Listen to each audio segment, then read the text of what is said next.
بسم اللہ الرحمن الرحیم۔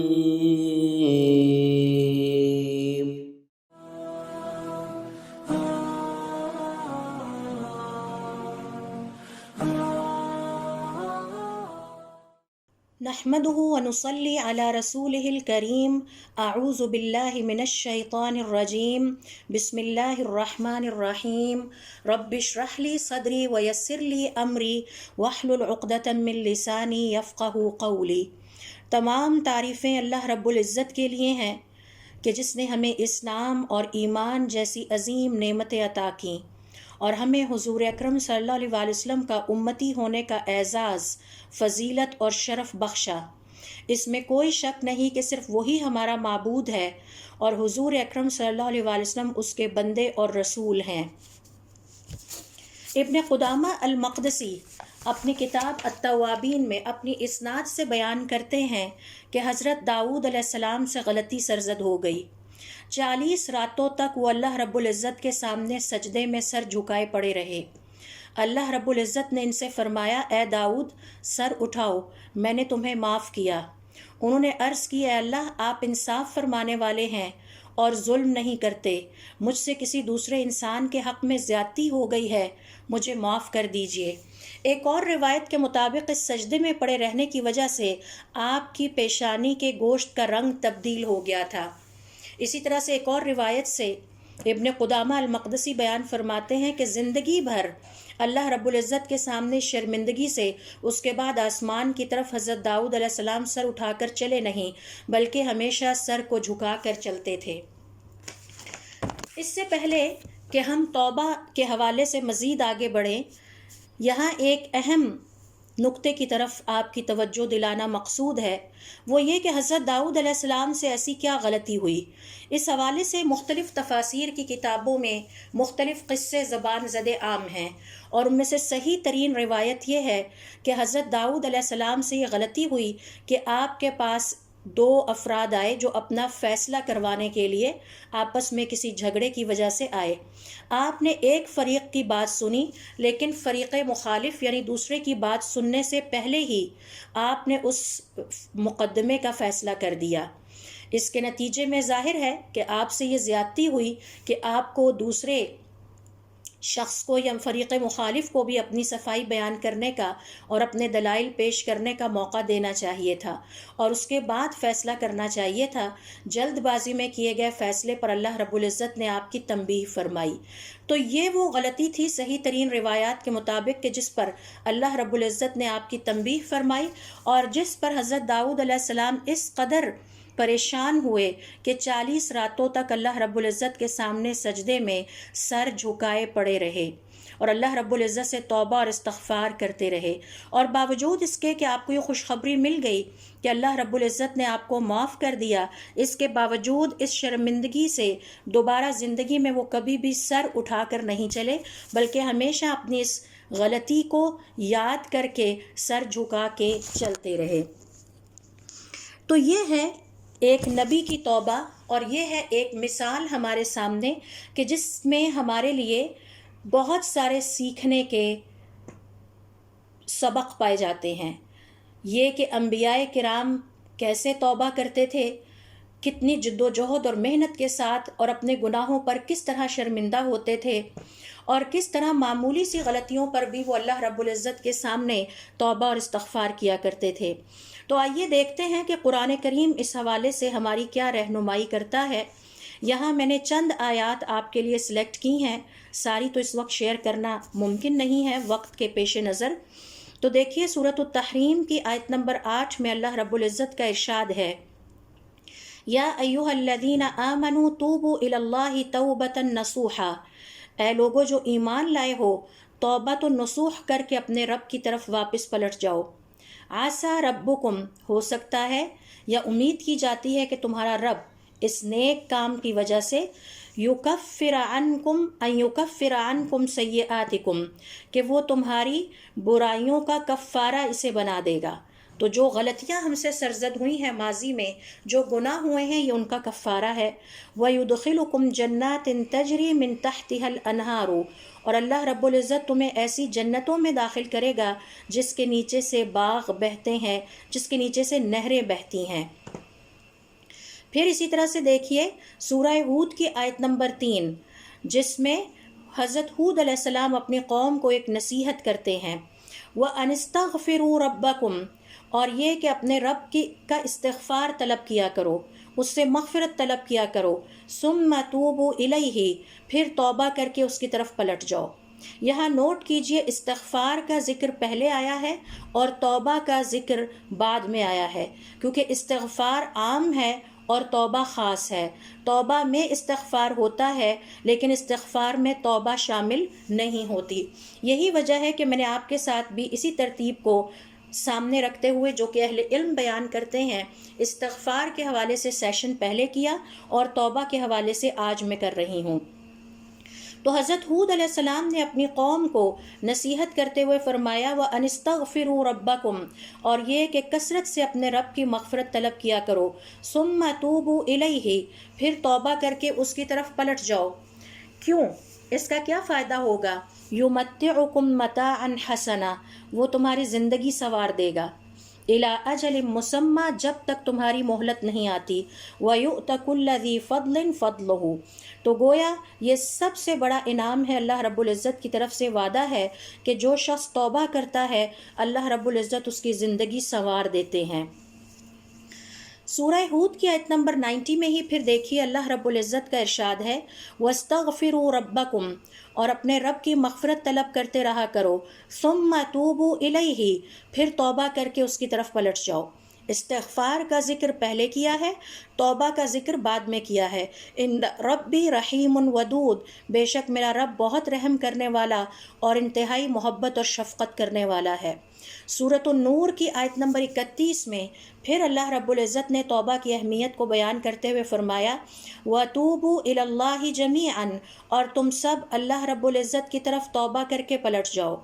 یہاں توجہ طلب بات یہ ہے کہ جمع کا صیغہ استعمال کیا گیا ہے، اور قرآن کریم سے ہمیں ایک ادب توبہ کا یہ بھی پتہ چلتا ہے کہ جو گناہ انفرادی طور پر کیے ہیں ان کی انفرادی توبہ کا بندوبست ہونا چاہیے، اور جو گناہ جماعت کے ساتھ مل کر یا اجتماعی طور پر کیے گئے ہیں ان کے لیے اجتماعی توبہ ہونی چاہیے۔ اور اس سے پہلے میں آپ لوگوں کے ساتھ ایک لیسن شیئر کر چکی ہوں اجتماعی توبہ کے حوالے سے، اور اس میں نے کئی مثالیں آپ کے سامنے رکھیں۔ کیسے اجتماعی توبہ؟ مثال کے طور پر اگر ہم میں سے کسی نے بیٹھ کر اپنے کسی مسلمان بہن بھائی کے خلاف کوئی سازش یا مل کر اس کی غیبت کی تھی یا اس کو نقصان پہنچانے والی کوئی میٹنگ کی تھی، تو یہ اللہ رب العزت کی اجتماعی نافرمانی ہے۔ بالکل اسی طرح جیسے حضرت آدم علیہ السلام اور ان کی زوجہ محترمہ نے مل کر اللہ رب العزت کی نافرمانی کی اور ممنوعہ درخت سے کھا لیا، تو اس کے نتیجے میں دونوں نے مل کر اجتماعی توبہ کی، وَقَالَ، اور ان دونوں نے کہا ربنا، اے ہمارے پروردگار۔ تو قرآن کریم سے ہمیں توبہ کا ایک ادب یہ پتہ چلتا ہے۔ یہی وجہ ہے کہ آپ نوٹ کریں، اہل علم کا کہنا ہے کہ کچھ جگہوں پر اللہ تعالیٰ نے اجتماعی توبہ کا حکم دیا ہے، وَتُوبُوا، اور تم سب توبہ کر کے پلٹ جاؤ، إِلَى اللَّهِ جَمِيعًا، اللہ تعالیٰ کی طرف، أَيُّهَا الْمُؤْمِنُونَ، اے مومنو۔ پھر اسی طرح سے سورۃ المائدہ کی آیت نمبر 74 میں فرمایا أَفَلَا يَتُوبُونَ إِلَى اللَّهِ، تو یہ اللہ رب العزت سے توبہ کیوں نہیں کرتے؟ حضور اکرم صلی اللہ علیہ وسلم کی احادیث کا مطالعہ کیا جائے تو اس سے بھی ہمیں توبہ کی اہمیت، فضیلت اور اس کے آداب کا پتہ چلتا ہے۔ ابن عمر رضی اللہ تعالیٰ عنہ کہتے ہیں کہ حضور اکرم صلی اللہ علیہ وسلم نے ارشاد فرمایا یا ایھا الناس، اے لوگو، توبوا الی اللہ، تم سب توبہ کر کے اللہ رب العزت کی طرف پلٹ جاؤ، فانی اتوب فی الیوم الیہ 100 مرۃ، میں ایک دن میں 100 دفعہ اللہ تعالیٰ سے توبہ کرتا ہوں۔ اب آپ نوٹ کیجئے، آپ کے سامنے حضرت داؤد علیہ السلام کی میں نے مثال رکھی کہ 40 راتوں تک وہ اپنی ایک غلطی پر اپنا سر اللہ رب العزت کے سامنے جھکائے پڑے رہے اور اللہ تعالیٰ سے توبہ کرتے رہے۔ اور یہاں حضور اکرم صلی اللہ علیہ وسلم کی محنت اور مشقت کا اندازہ لگائیے کہ ایک دن میں 100 دفعہ توبہ کرتے ہیں۔ شاید میں اور آپ سال میں ایک دفعہ بھی توبہ نہ کرتے ہوں اور ہمیں توبہ کا خیال ہی نہ آتا ہو، اور یہی دلوں کی سختی کی علامت ہے کہ جب دل سخت ہو جاتے ہیں تو اللہ رب العزت کا خیال، اس کی پکڑ کا خیال اور اس کے سامنے حاضر ہونے کا خیال دل سے نکل جاتا ہے۔ تو آپ صلی اللہ علیہ وسلم فرماتے ہیں میں ایک دن میں 100 دفعہ توبہ کرتا ہوں، تو ہمیں بھی کم از کم ایک دن میں 100 دفعہ توبہ تو کرنی چاہیے۔ سنن ابن ماجہ میں ہے، جابر بن عبداللہ کہتے ہیں کہ ہم نے حضور اکرم صلی اللہ علیہ وسلم کے ساتھ ہم بیٹھے تھے اور آپ ہم سے خطاب فرما رہے تھے، تو آپ نے فرمایا یا ایھا الناس، اے لوگو، توبو الی اللہ، توبہ کر کے اللہ کی طرف پلٹ جاؤ، قبل ان تموتو، اس سے پہلے کہ تم آخرت کے مرحلوں میں مصروف کر دیے جاؤ، وبادروا بالاعمال الصالحہ، اور جتنی جلدی ہو سکتے ہو نیکیاں اکٹھی کر لو، قبل ان تشغلوا، اس سے پہلے کہ تم مصروف ہو جاؤ، چاہے دنیا کے معاملات میں مثلا بیماری آ جائے یا گھر میں کوئی اور مصروفیت آ جائے، تو فارغ وقت کا بہترین مصرف یہ ہے کہ جتنی نیکیاں اکٹھی کر سکتے ہو فوراً کرتے چلے جاؤ، یا اس سے پہلے کہ تم آخرت کے مرحلوں میں مصروف ہو جاؤ اور پھر عمل کا تمہارے پاس گنجائش ہی نہ رہے۔ وَصِلُوا الَّذِي بَيْنَكُمْ وَبَيْنَ رَبِّكُمْ بِكَثْرَةِ ذِكْرِكُمْ لَهُ، اور اپنے رب کے درمیان کے تعلق کو کثرت ذکر کے ساتھ تازہ کرتے رہو، وَكَثْرَةُ الصَّدَقَةِ فِي السِّرِّ، اور کثرت سے پوشیدگی میں صدقہ کرو، چھپ کے صدقہ کرو، وَالْعَلَانِيَةِ، اور ظاہری طور پر صدقہ کرو، ترزقو، اللہ رب العزت تمہیں رزق عطا کریں گے، وَتُنصَرُ، اور وہ تمہاری مدد کریں گے، وَتُجْبَرُ، اور تمہاری کمیوں کو پورا کریں گے۔ تو کیا کرنا ہے؟ آپ صلی اللہ علیہ وسلم نے ہمیں نصیحت کی، توبہ کر لو اور اپنے درمیان اور اپنے رب کے درمیان ذکر کے ساتھ تعلق کی تجدید کرتے رہو اور کثرت سے صدقہ کرو۔ 3 کام کرو گے تو اس کے بدلے میں اللہ رب العزت کی طرف سے 3 خوشخبریاں ہیں۔ ترزقو، تمہیں رزق عطا کیا جائے گا، وتنصرو، تمہاری مدد کی جائے گی، وتجبرو، اور تمہاری کمیاں پوری کی جائیں گی۔ یہاں پر 2 طرح کے صدقوں کا ذکر آیا ہے، پوشیدہ صدقہ کرنا اور علانیہ صدقہ کرنا۔ اور اس سے پہلے صدقہ والے لیسن میں ہم نے سیکھا تھا کہ پوشیدگی کے ساتھ صدقہ کرنا اس وقت پسندیدہ ہے جب کسی مسکین یا محتاج یا ضرورت مند کی مدد کی جائے، تو اسے صدقہ دیتے ہوئے راز میں دیا جائے تاکہ اس کی عزت نفس کو ٹھیس نہ پہنچے۔ اس کے مقابلے میں علانیہ صدقے ایسے ہیں کہ جنہیں آپ چھپا نہیں سکتے۔ مثال کے طور پر آپ نے کہیں پانی لگانے کا بندوبست کیا، تمام خواتین نے مل کر اکٹھے پیسے ڈالے اور دین کی کتابیں پرنٹ کروا کے تقسیم کرنے کا ارادہ کیا، یا مل کر مسجد میں جو ہے وہ مسجد کی تعمیر میں حصہ ڈالا، یا مل کر کسی یتیم کی پرورش میں حصہ لیا، تو ایسے میں علانیہ ہو جاتا ہے، آپ اس کو چھپا نہیں پا رہے۔ لیکن خاص طور پر آپ نوٹ کیجئے گا، اور یہ ہم نے سیکھا تھا کہ چھپا کر صدقہ کرنے کی تاکید وہاں آئی ہے جب کسی مسکین، محتاج یا ضرورت مند کو صدقہ دیا جاتا ہے یا اس کی مدد کی نیت سے اس کو کچھ دیا جاتا ہے۔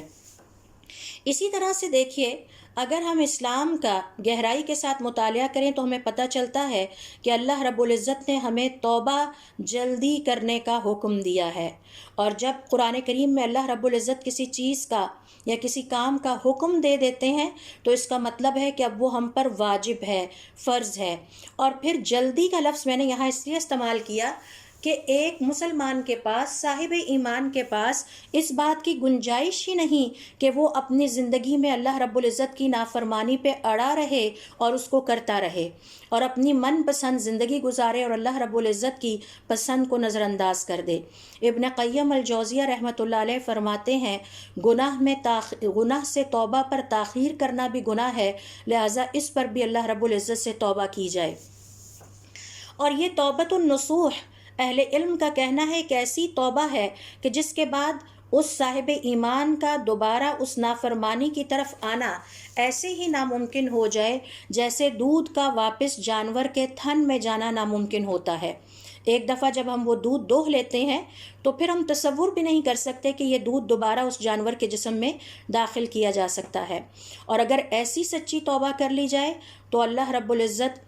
خوشخبری دیتے ہیں اپنے صاحب ایمان بندوں کو کہ ان کے گناہوں کا یہ توبہ کفارہ بن جائے گی اور انہیں جنت کے باغوں میں اور جنت کے بہترین محلات اور گھر ہمیشہ کی رہنے کے لیے عطا کیے جائیں گے۔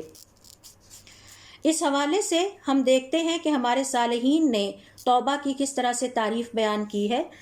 ابن عمر رضی اللہ تعالیٰ عنہ فرماتے ہیں توبۃ النصوح یہ ہے کہ انسان اللہ رب العزت کی نافرمانی سے اس طرح توبہ کر لے کہ دوبارہ اس نافرمانی کی طرف نہ تو زندگی میں آئے اور نہ ہی اس کا دل چاہے، نہ ارادہ بنے کہ وہ اس نافرمانی کو دوبارہ کرے۔ اور اس حوالے سے ابن عباس رضی اللہ تعالیٰ عنہ بھی یہی کہتے ہیں کہ دوبارہ اس نافرمانی کی طرف آنے کا خیال بھی دل سے نکال دے۔ ابن زید کہتے ہیں توبۃ النصوح کا مطلب یہ سچی توبہ ہے، اور نصوح لفظ خیر خواہی سے نکلا ہے۔ انسان کے بارے میں قرآن کریم میں اللہ رب العزت فرماتے ہیں کہ انسان ظالم بھی ہے اور جاہل بھی ہے۔ ظالم اس لیے ہے کہ یہ اللہ تعالیٰ کی نافرمانیاں کر کے اپنے نفس کو اللہ رب العزت کے عظیم اجر و ثواب اور رحمت سے محروم کر لیتا ہے۔ اس بیچارے کو یہ بھی نہیں پتہ چلتا کہ اس کا ذاتی فائدہ کس چیز میں ہے۔ ذاتی فائدہ ایک انسان کا تو اس بات میں تھا کہ وہ اللہ رب العزت کی فرما برداری اختیار کرتا اور دنیا اور آخرت کے اجر اور برکتیں سمیٹتا، لیکن یہ مسکین اور بیچارہ جاہل انسان اللہ تعالیٰ کی نافرمانی کے رستے پر یہ سوچ کے چلتا رہتا ہے کہ میں بہت عقل مند ہوں اور میں نے جو فیصلے اپنے لیے کر رکھے ہیں وہ زیادہ بہتر ہیں، اور وہ اس بات کو بھی نہیں پہچان پاتا کہ اللہ تعالیٰ کی نافرمانی کے نتیجے میں وہ اپنے لیے، اپنی دنیا اور آخرت کے لیے نحوستیں اور بے برکتیاں سمیٹتا چلا جا رہا ہے۔ تو اس لیے انسان ظالم بھی ہے اور جاہل بھی ہے، اور پھر اپنے آپ کو عقل مند سمجھتے ہوئے یہ سمجھتا ہے کہ اس طرح سے وہ اللہ تعالیٰ کو دھوکہ دینے میں کامیاب ہو گیا ہے، حالانکہ وہ اللہ کو دھوکہ نہیں دے رہا، وہ اپنے نفس کو دھوکے میں ڈالے ہوئے ہے۔ قرآن کریم میں اللہ رب العزت نے اس حقیقت کا ذکر کیا ہے نا کہ یہ بیچارے سمجھتے ہیں کہ یہ اللہ کو دھوکہ دے رہے ہیں، حالانکہ یہ اپنے آپ کو دھوکہ دے رہے ہیں۔ تو وہ دھوکہ کیا ہے کہ وہ سمجھتا ہے میں بڑا عقل مند ہوں، میں اللہ رب العزت کی نافرمانیوں کے رستے پر چل کے زیادہ بہتر زندگی گزار رہا ہوں اور آخرت بھی میری اچھی ہوگی۔ تو ایک بہت بڑے دھوکے میں اپنے آپ کو مبتلا رکھ کے ساری زندگی بسر کرتا ہے اور ظالم اور جاہل اللہ کے ہاں قرار پاتا ہے۔ تو ابن زید کہتے ہیں کہ توبۃ النصوح سچی توبہ ہوتی ہے، اور اس کو نصوح اس لیے کہا گیا کہ نصیحت خیر خواہی سے یہ لیا گیا ہے کہ توبہ کرنے والا صاحب ایمان دراصل اپنے نفس کے ساتھ زیادتی پر مبنی فیصلے نہیں کرتا، بلکہ اپنے نفس کی خیر خواہی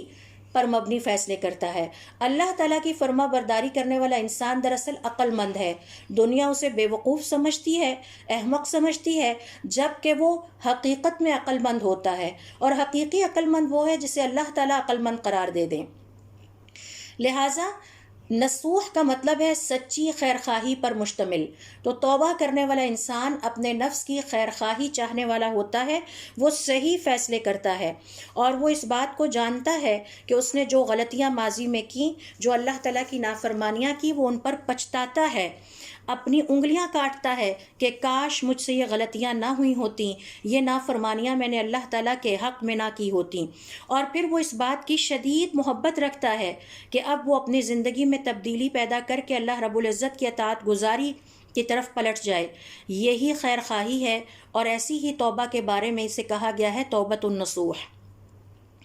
اس حوالے سے سعید ابن المسیب رحمۃ اللہ علیہ فرماتے ہیں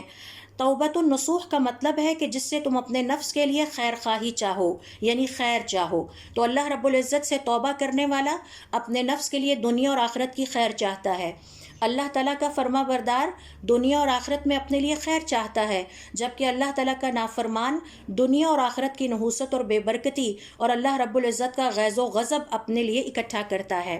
ابن القیم رحمۃ اللہ علیہ فرماتے ہیں یہ جو خیر خواہی پر مشتمل توبہ ہے، جسے ہم توبۃ النصوح کہتے ہیں، اس میں 3 چیزیں آتی ہیں، اس کے 3 ارکان ہیں۔ اس کا پہلا رکن یہ ہے کہ تمام گناہوں اور تمام نافرمانیوں سے توبہ کی جائے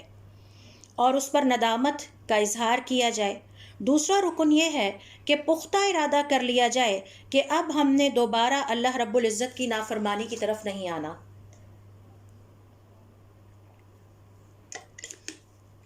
تو چاہے کوئی چھوٹی غلطیاں ہیں، بڑی نافرمانیاں ہیں، ان سب سے توبہ کی جائے۔ میرے اور آپ کے پاس اس بات کی گنجائش نہیں ہے کہ ہم کسی چھوٹی سی نافرمانی پر بھی اڑے رہیں اور اسے اپنی زندگی کا حصہ بنائے رکھیں اور دنیا اور آخرت کی بے برکتیاں، نحوستیں اور اللہ رب العزت کے غضب کے مستحق بنے رہیں۔ تیسرا رکن یہ ہے کہ یہ توبہ خالصتاً اللہ کے لیے کی جائے، اخلاص پر مشتمل ہو، اپنی کسی حاجت کے لیے نہ کی جائے، کسی منصب کے لیے، کسی عہدے تک پہنچنے کے لیے یا اپنے مال کی حفاظت کے لیے نہ کی جائے، لوگوں کی تعریف حاصل کرنے کے لیے نہ کی جائے، یعنی خالصتاً اللہ رب العزت کے لیے کی جائے۔ تو یہ 3 ارکان ہیں جو توبہ کے ابن القیم الجوزیہ رحمۃ اللہ علیہ بیان کرتے ہیں۔ لہٰذا توبہ کا مطلب یہ ہے کہ کسی بھی اللہ تعالیٰ کی نافرمانی کو برا سمجھتے ہوئے اسے چھوڑ دیا جائے۔ مثال کے طور پر غیبت ہے،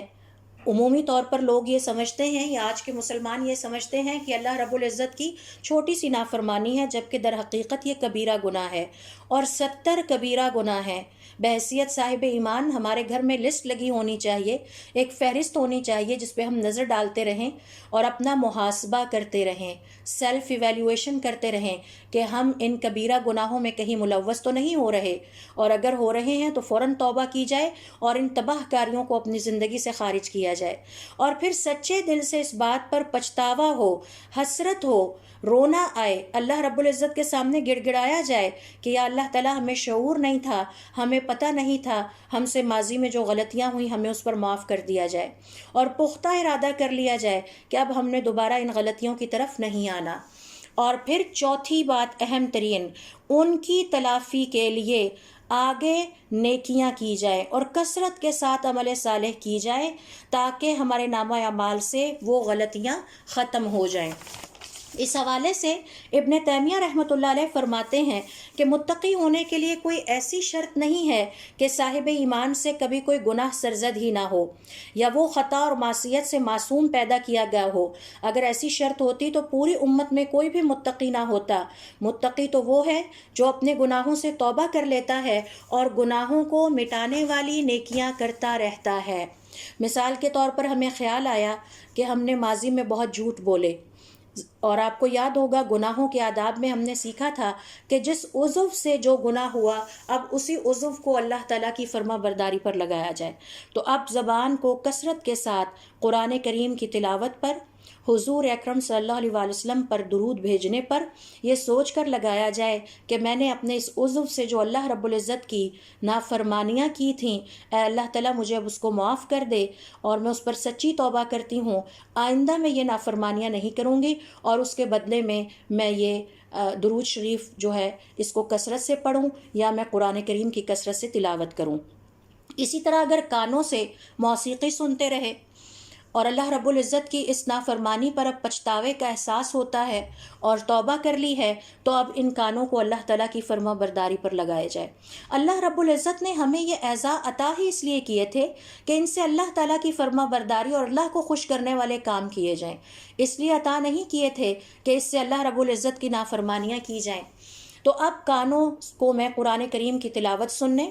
یا دین کی تعلیم حاصل کرنے یا دین کی تعلیم کو سننے پر لگاؤں، تو یہ اس کا کفارہ ادا کرنے کے مترادف ہے۔ مال سے میں نے اللہ رب العزت کی نافرمانیاں کی، اسراف کیا، ایسی چیزوں پر خرچ کیا، ایسے کاموں پر جو اللہ تعالیٰ کی نافرمانی کے زمرے میں آتے تھے۔ مثال کے طور پر میں نے اپنے گھر میں میوزیکل کنسرٹ ارینج کیا، تو اب اس مال سے کثرت سے صدقہ کیا جائے، اسے مسجد کی تعمیر پہ لگایا جائے، اس سے اسلامی کتب کی اشاعت میں پیسے ڈال کر اسلامی کتابوں کو پھیلانے کی کوشش کی جائے اور پھر اسلامی کتابیں خرید کر تحفہ دی جائیں۔ اسی حلقہ احباب میں جہاں بیٹھ کے سب کے ساتھ میوزک سنا تھا، ان سب کو بھی دین کی دعوت دی جائے تاکہ ہمارے ماضی میں ہونے والے گناہوں اور اللہ رب العزت کی نافرمانیوں کو ہم اپنے نامہ اعمال سے مٹائیں اور اس کی تلافی کے لیے مستقل نیکیاں کی جائیں، بار بار کی جائیں، ہر موقع پر کی جائیں۔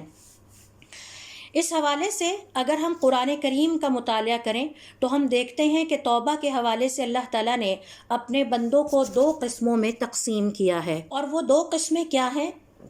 دیکھیے سورۃ الحجرات کی آیت نمبر 11، وَمَن لَّمْ يَتُبْ فَأُولَٰئِكَ هُمُ الظَّالِمُونَ، اور جو اللہ رب العزت کے سامنے توبہ نہیں کرتے وہی در حقیقت ظالم ہیں۔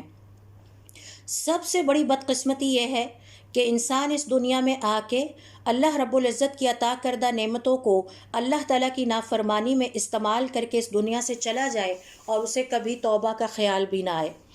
تو اللہ تعالیٰ نے اپنے بندوں کو 2 قسموں میں تقسیم کیا ہے، اور اس کے بندوں کی توبہ کے حوالے سے تیسری کوئی قسم نہیں ہے۔ پہلی قسم ہے توبہ کرنے والے، اور دوسری قسم ہے ظالم انسان۔ یہاں اللہ تعالیٰ نے ظالم یعنی اپنے ساتھ زیادتی کرنے والے ان انسانوں کو کہا ہے کہ جنہوں نے توبہ نہیں کی، اور حقیقت بات یہ ہے کہ اپنی جان پر اس سے زیادہ کوئی بڑا ظلم نہیں ہو سکتا، اور اللہ رب العزت سے کے معاملے میں اور اس کی محبت اور شفقت اور اس کو پہچاننے کے حوالے سے اس سے زیادہ بڑی جاہلیت کا ارتکاب نہیں ہو سکتا۔ اس حوالے سے حضور اکرم صلی اللہ علیہ وسلم اپنی ایک حدیث میں فرماتے ہیں، یا ایھا الناس توبوا الی اللہ، اے لوگو تم سب کے سب توبہ کر کے اپنے رب کی طرف پلٹ جاؤ، فإنی اتوب فی اليوم الیہ 100 مرۃ، میں ایک دن میں اللہ رب العزت کے سامنے 100 دفعہ توبہ کرتا ہوں۔ یہ حضور اکرم صلی اللہ علیہ وسلم فرما رہے ہیں جو افضل البشر ہیں، اور وہ اس لیے ایک دن میں اللہ رب العزت کے سامنے 100 دفعہ توبہ کرتے تھے کیونکہ وہ اپنے رب کو پہچانتے تھے۔ یہ پہچان مجھے اور آپ کو نہیں ہے، اور یہی ہماری جہالت ہے کہ ہمیں اس سب سے بڑی ہستی کی پہچان نہیں جس کے احسانات ہمارے اوپر ہمارے والدین سے بھی زیادہ ہیں۔ اسی لیے انسان کو ظالم بھی کہا گیا کہ وہ اپنے ساتھ بھی زیادتی کرتا ہے، اپنے رب کے ساتھ بھی زیادتی کرتا ہے، اور اللہ کی مخلوق کے ساتھ بھی زیادتی کرتا ہے، اور جاہل کہا گیا وہ اس ہستی کو ہی نہیں پہچانتا جس کے احسانات اس پر بہت زیادہ ہیں۔ اور ذرا اس کے احسانات کا اندازہ لگائیے۔ ابو موسیٰ حضور اکرم صلی اللہ علیہ وسلم سے روایت کرتے ہیں کہ آپ صلی اللہ علیہ وسلم ہمیں دین کی تعلیم دے رہے تھے، تو آپ نے فرمایا کہ بے شک اللہ تعالیٰ رات کی کچھ گھڑیاں ایسی آتی ہیں کہ جس میں اپنے ہاتھ پھیلاتا ہے تاکہ دن کی روشنی میں اگر کسی نے اس کی نافرمانی کی ہے، گناہ کیا ہے، تو وہ توبہ کر لے اور اللہ تعالیٰ اس کی توبہ قبول فرمائے۔ تو ذرا تصور کیجئے، ہاتھ تو مجھے اور آپ کو پھیلانے چاہیے تھے، جبکہ ہاتھ ہمارا خالق پھیلا رہا ہے۔ وَيَبْسُطُ يَدَهُ بِالنَّهَارِ، اور پھر دن میں ایسی گھڑیاں آتی ہیں کہ جب اللہ تعالیٰ اپنا ہاتھ پھیلاتا ہے، لِيَتُوبَ مُسِيءُ اللَّيْلِ، تاکہ رات اگر کسی نے کوئی گناہ کیا تھا تو وہ اللہ تعالیٰ سے توبہ کر لے، حَتَّى تَطْلُعُ الشَّمْسُ، اور ایسا ہوتا رہے گا یہاں تک کہ سورج من مغربها، مغرب سے طلوع ہو جائے۔ تو اللہ رب العزت 24 گھنٹوں میں ہم سب کو یہ موقع دیتے ہیں کہ پچھلی رات میں تم سے جو گناہ ہوئے تھے ان سے اللہ رب العزت سے توبہ کر لو، اور دن گزرنے کے بعد رات کو پھر موقع ہر روز دیتے ہیں کہ جو دن میں اللہ رب العزت کی نافرمانیاں کی ہیں آؤ اس پر پچھتاؤ، اپنے رب کے سامنے گڑ گڑاؤ اور اس پہ توبہ کر لو۔ یہی وجہ ہے کہ حضور اکرم صلی اللہ علیہ وسلم ایک دن میں 100 دفعہ سے بھی زیادہ توبہ کیا کرتے تھے۔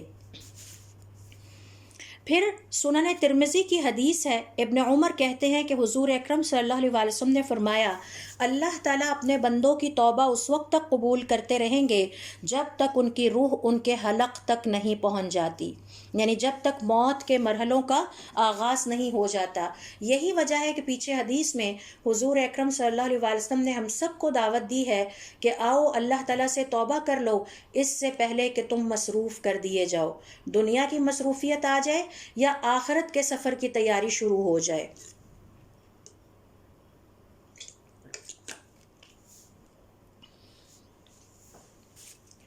اس حوالے سے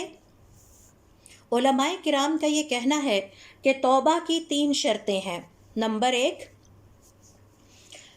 سچے دل سے پچھتانا، پشیمان ہونا،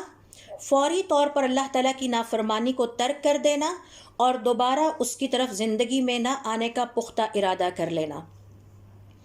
جہاں تک پہلی شرط کا تعلق ہے کہ سچے دل سے پشیمان ہونا، شرمندہ ہونا، حسرت کا شکار ہونا، غمگین ہونا کہ ہم سے یہ غلطی کیوں ہوئی تھی، تو اس حوالے سے عبداللہ ابن مسعود رضی اللہ تعالیٰ عنہ کہتے ہیں کہ میں نے حضور اکرم صلی اللہ علیہ وسلم کو فرماتے ہوئے سنا، الندم توبۃ،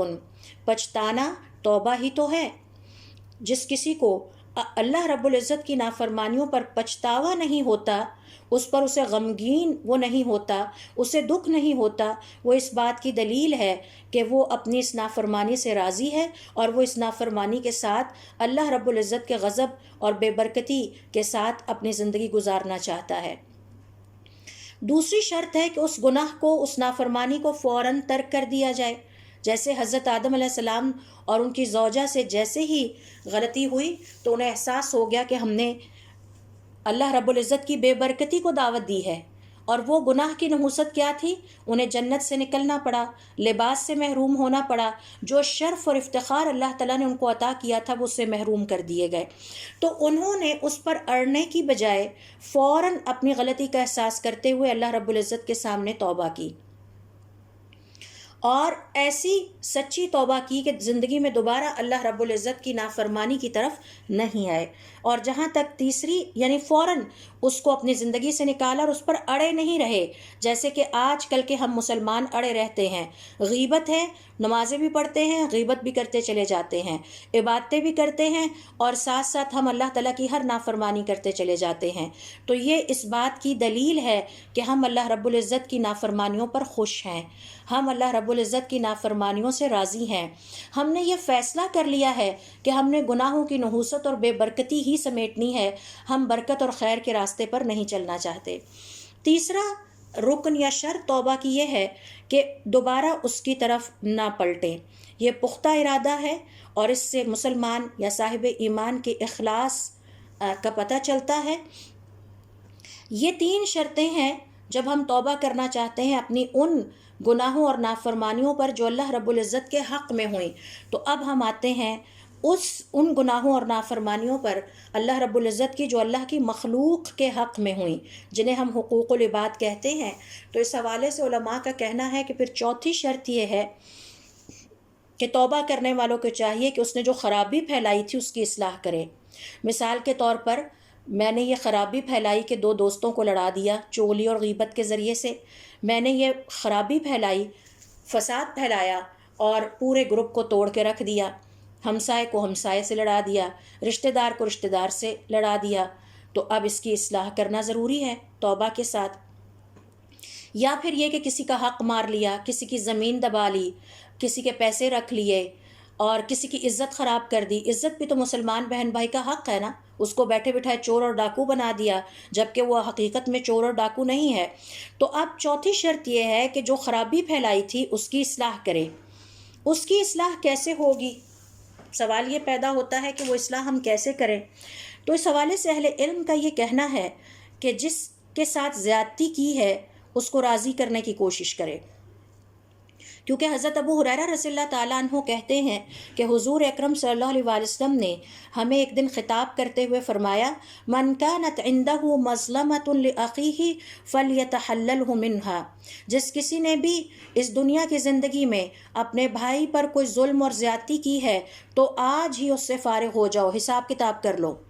فَإِنَّهُ لَيْسَ ثَمَّ دِينَارٌ، آگے جہاں تم جا رہے ہو نہ وہاں دینار ہے، ولا درہم، نہ درہم ہے، من قبل ان یؤخذ لأخیہ من حسناتہ، اس سے پہلے کہ جب تم یہاں سے وہاں منتقل ہوگے تو تمہاری نیکیاں لے کر تمہارے بھائی کو دے دی جائیں اس زیادتی کے بدلے میں جو آج دنیا کی زندگی میں تم نے کی۔ فَإِن لَّمْ يَكُن لَّهُ حَسَنَاتٌ، پھر اگر اس کے پاس نیکیاں نہ ہوئیں تو پھر اس کی برائیاں لے کر تمہارے پلڑے میں اور نامہ اعمال میں ڈالی جائیں گی، اور پھر وہ تمہیں بہا کر جہنم میں لے جائیں گی۔ تو یہ جو دنیا جس سے ہم گزر رہے ہیں، جب ہم آگے جائیں گے تو وہاں جا کر ہمیں اس ظلم کا، اس زیادتی کا، آج ہی اگر ہم فارغ نہیں ہو جاتے تو ہمیں حساب کتاب ادا کرنا ہوگا۔ آج معافی مانگ لی جائے، ان کے درمیان اصلاح کرا دی جائے، سب کو بتا دیا جائے کہ بھئی یہ مجھ سے زیادتی ہوئی تھی، میں اپنی زیادتی کا اعتراف کرتی ہوں، تو پھر انسانوں کے حق میں کی گئی گناہوں اور نافرمانیوں پر چوتھی شرط ادا ہو جاتی ہے۔ اس حوالے سے امام شافعی رحمۃ اللہ علیہ فرماتے ہیں،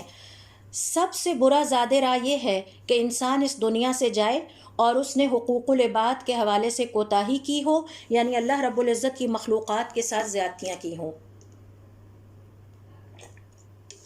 ہمسایوں کا حق ادا نہ کیا ہو،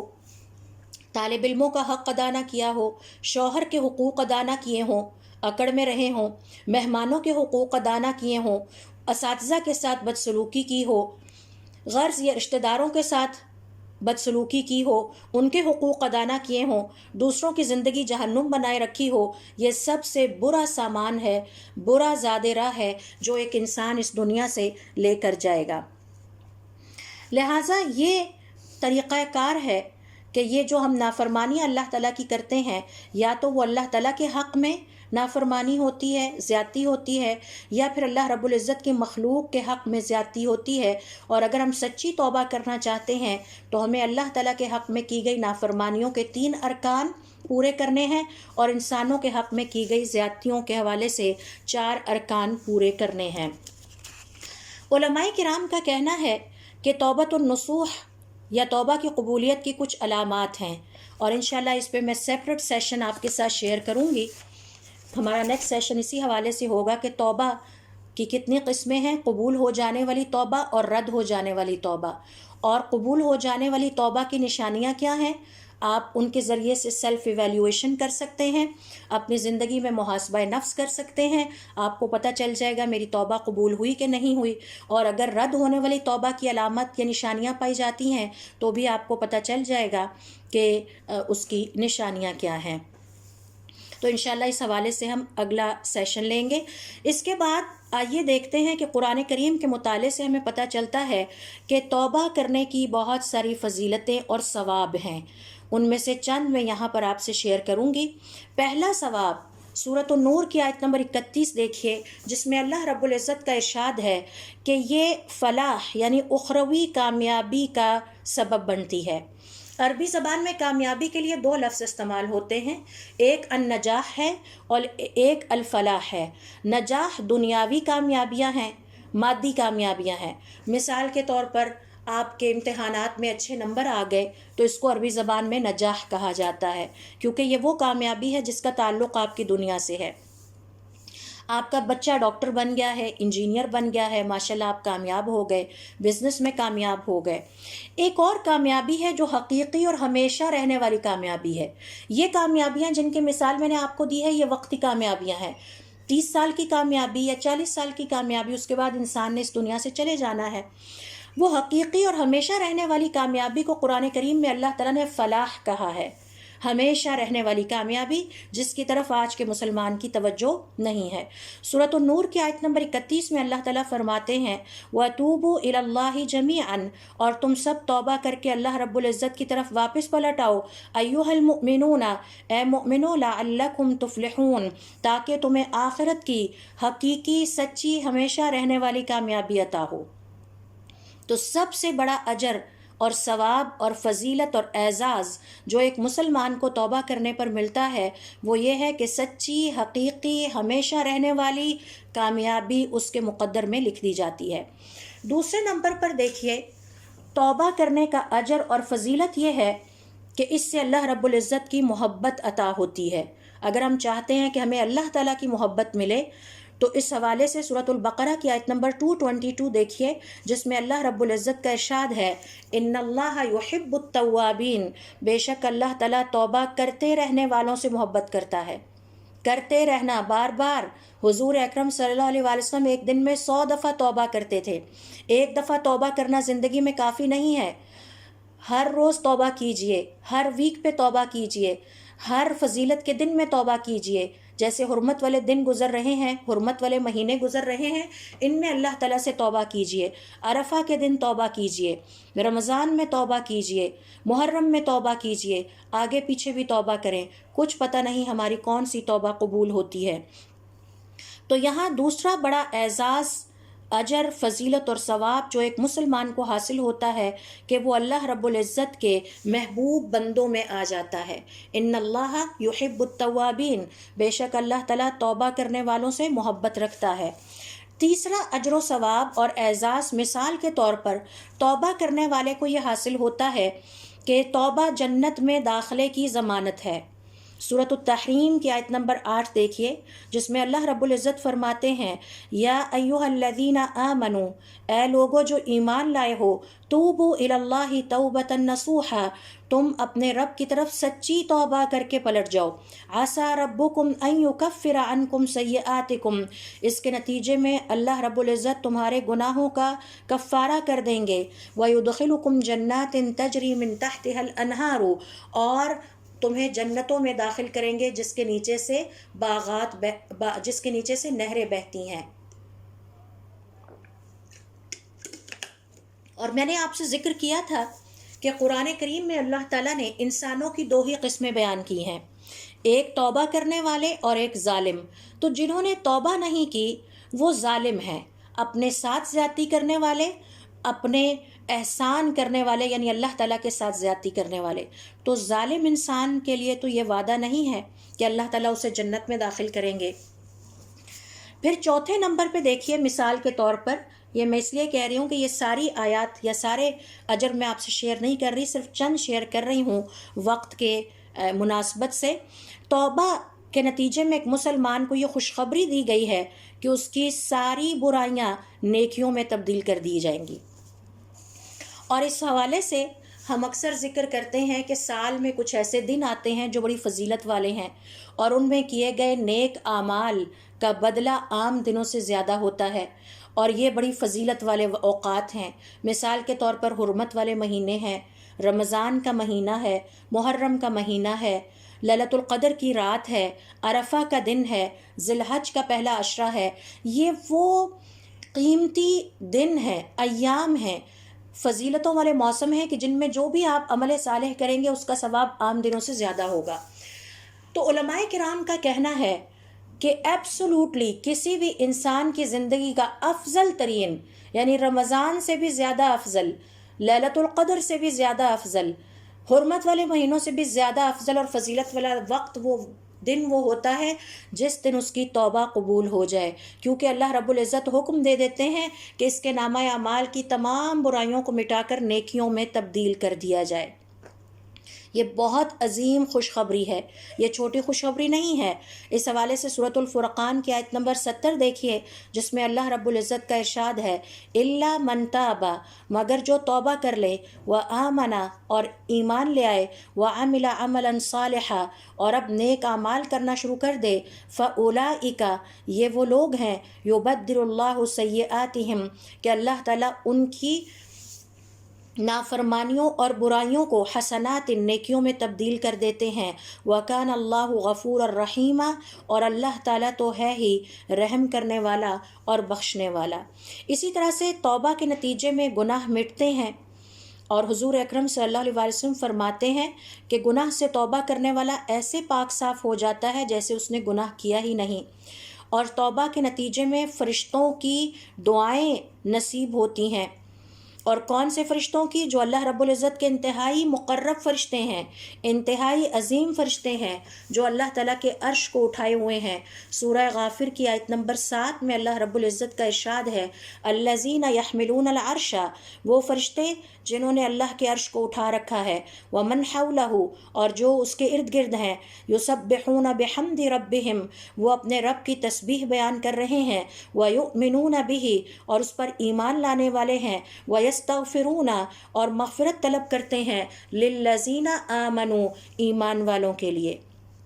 تو یہ ایمان کی فضیلت ہے۔ ایمان لانے کی وجہ سے مجھے اور آپ کو یہ اعزاز حاصل ہوا ہے کہ اللہ رب العزت کے فرشتے میرا اور آپ کا ذکر عرش کے گرد اللہ رب العزت کے انتہائی قریب کرتے ہیں، اور کہتے ہیں یا اللہ تعالیٰ ان کو معاف کر دے، ان کی توبہ قبول کر لے۔ اور کیا کہتے ہیں؟ ربنا وسعت کل شیء رحمتا، اے اللہ تعالیٰ آپ کی رحمت ہر چیز پر چھائی ہوئی ہے، وعلما، اور آپ کا علم بھی، فاغفر للذین تابوا، اے اللہ تعالیٰ اپنے ان توبہ کرنے والے پیارے بندوں کی مغفرت کر دیجئے، واتبعوا سبیلک، اور جنہوں نے تیرا راستہ اختیار کر لیا، تیری نافرمانیوں کا راستہ چھوڑ کر تیری فرما برداری کے راستے پر آ گئے، وقہم عذاب الجحیم، اور انہیں بھڑکتی ہوئی جہنم کے آگ سے بچا لے۔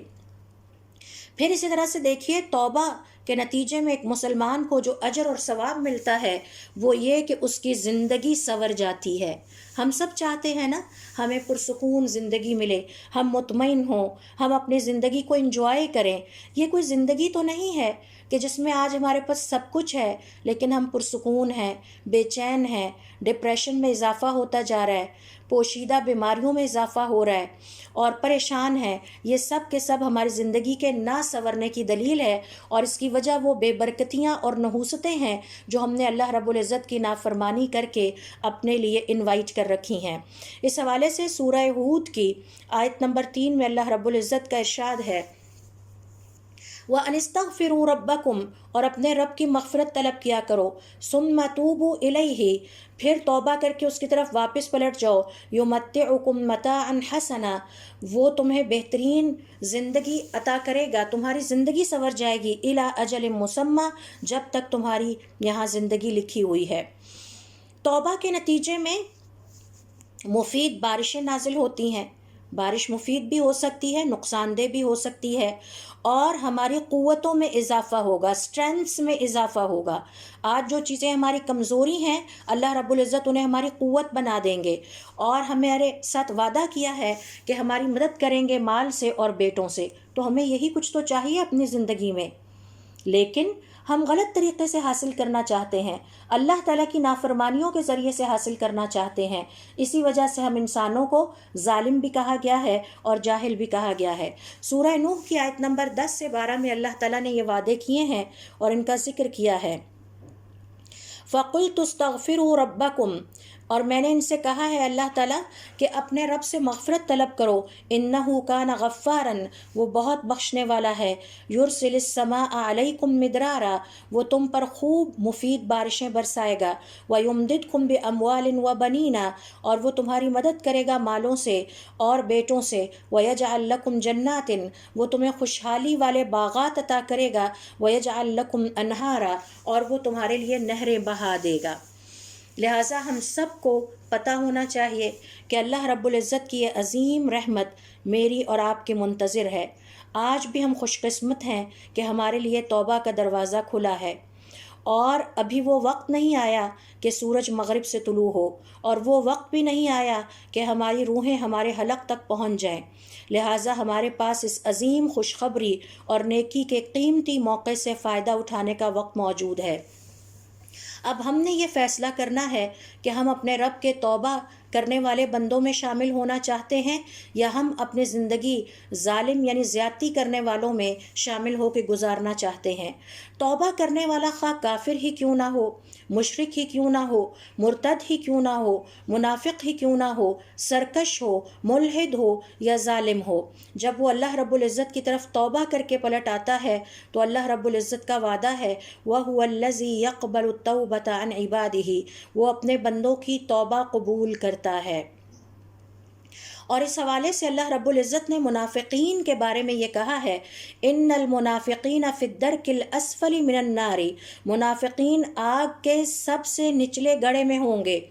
وَلَن تَجِدَ لَهُمْ نَصِيرًا، لیکن ان کے لیے آپ کوئی مددگار بھی نہ پائیں گے، إِلَّا الَّذِينَ تَابُوا، مگر وہ نہیں جو توبہ کر لیں۔ تو منافقین میں سے وہ جو توبہ کر لیں، وَأَصْلَحُوا، اور اصلاح کر لیں، وَاعْتَصَمُوا بِاللَّهِ، اور اللہ رب العزت کی رسی کو مضبوطی سے تھام لیں، وَأَخْلَصُوا دِينَهُمْ لِلَّهِ، اور اپنے دین کو اللہ تعالیٰ کے لیے خالص کر لیں، فَأُولَئِكَ مَعَ الْمُؤْمِنِينَ، تو یہ منافق بھی مومنوں کے درجے میں آ جائیں گے اور ان کے ساتھ ہوں گے اور مومن کہلائیں گے، وَسَوْفَ يُؤْتِ اللَّهُ الْمُؤْمِنِينَ أَجْرًا عَظِيمًا، اور اللہ تعالیٰ عنقریب مومنوں کو عظیم اجر سے نوازنے والا ہے۔ یہ سورۃ النساء کی آیت نمبر 145 اور 146 ہے۔ لہٰذا اب فیصلہ میں نے اور آپ نے کرنا ہے کہ ہم کس طرح کی زندگی بسر کرنا چاہتے ہیں، اور کیا ہم اپنی زندگی کے لیے اور آخرت کے لیے اللہ رب العزت کی نحوست، اللہ رب العزت کی نافرمانی کے نتیجے میں نحوست سمیٹنا چاہتے ہیں، یا اس کی فرما برداریوں کی برکتیں سمیٹنا چاہتے ہیں۔ اللہ رب العزت ہمیں اپنی زندگی میں بہترین فیصلے کرنے کی توفیق عطا فرمائے، ہم سب کو دین کا علم سیکھنے اور پھر اس کو دوسروں تک پہنچانے کی توفیق عطا فرمائے اور اس پر عمل کرنے کی توفیق عطا فرمائے۔ سبحانک اللہم و بحمدک اشہد ان لا الہ الا انت استغفرک و اتوب الیک۔